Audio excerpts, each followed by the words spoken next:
Hello everyone. Today we will discuss about discrete Fourier transform, in short, which is DFT.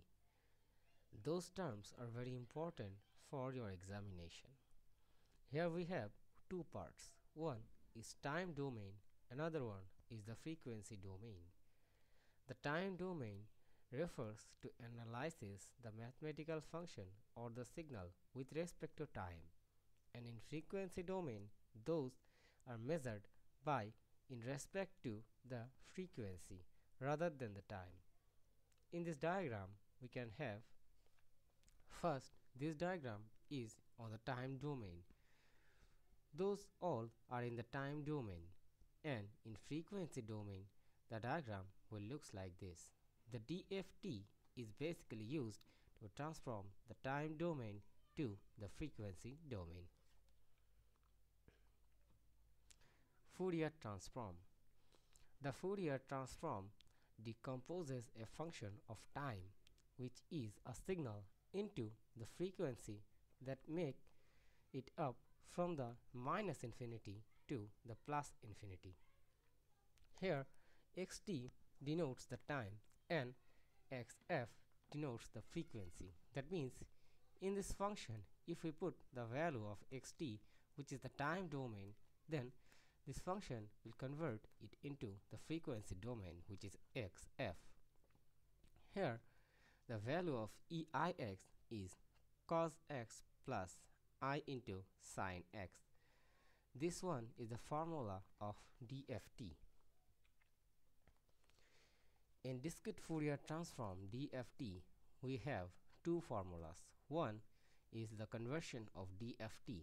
Here we transform the discrete time or the time signal, that means which is xn is the timing signal, and by applying those formula we can have the frequency domain. So DFT we can have the frequency domain, and in IDFT, which is the inverse discrete Fourier transform, is just the opposite of the previous one. That means in DFT we have the frequency domain, and in IDFT we have the time domain. Here are the formula of DFT and IDFT. Those two formulas are very important for mathematical solutions. As an example, we have here, in this side we have the amplitude and this side is the time. Now here we can see that for time changes the amplitude value is changing. Here we have the values of x0, which is 0, x1, x2 up to x8. Here the frequency is 1 Hz because the signal is started from this point, and this is the one phase and this is the another phase. So the combination of two phases is a Hertz. That is why this frequency is 1 Hz. The frequency denotes how many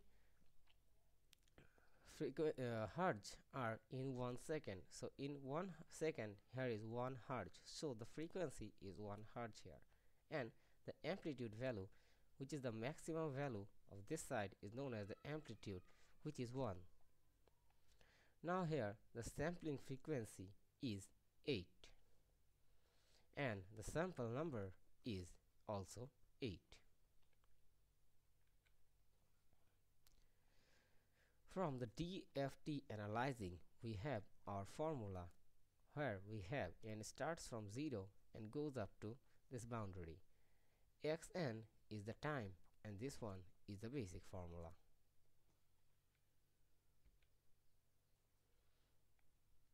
For the previous math we applied, here we want to x1, which is the frequency domain section, and we are applying the time domain section. So in this formula we can have here x1 is the frequency, and here the value of x0, which is 0. From the previous slide we can see that the starting point x0 is 0, x1 is 0.7.0, x2 is 1. We will do the so on. Here first we put the value of x0, which is 0, then x1, then x2, and so on. Here the formula is used. In this section, j is denoted as j, 2 pi is 2 pi, and 8 is the number of n, and 1 and 0. In this diagram we can say that n, which is 8, which we see from this slide that n is 8. Here n is also 8, and what is the number of k at n? In this section we can see that we are continuously changing the value of n, which is 0, 1, 2, and so on. So last one, this one is the value of n, and the value of k is fixed. Here xk is 1, so every time the value of k is 1 here. By applying all those formula, we can have the result is 0 minus 4j. And here if we apply for x2, we can have the result which is 0. From applying all the formula to for those sections, we can have the value of x1, which is the frequency domain is 0 minus 4j, and x7 is 0 plus 4j. If we have the answer related to this type, that means we can understand that the math is okay, otherwise it isn't. Here we can also calculate the magnitude. The magnitude formula is ak square plus bk square. And the value of a is 0 and b is minus 4. So the magnitude is 4. In the Nyquist limit, we have the samples divided by 2. The samples rate is 8, and if we divide it by 2, we can have the value 4.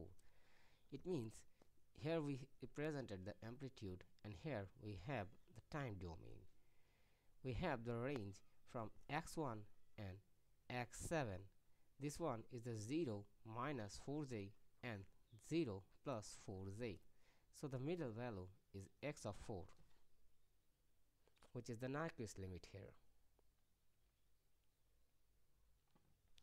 So in the single side of Fourier coefficient, we have x0 equals to 0, x1, which is 0 minus 8j, which is the magnitude here. We can have here the magnitude is 0 and the value of b is minus 8. So we can have the total magnitude is 8. That's for today. Thank you.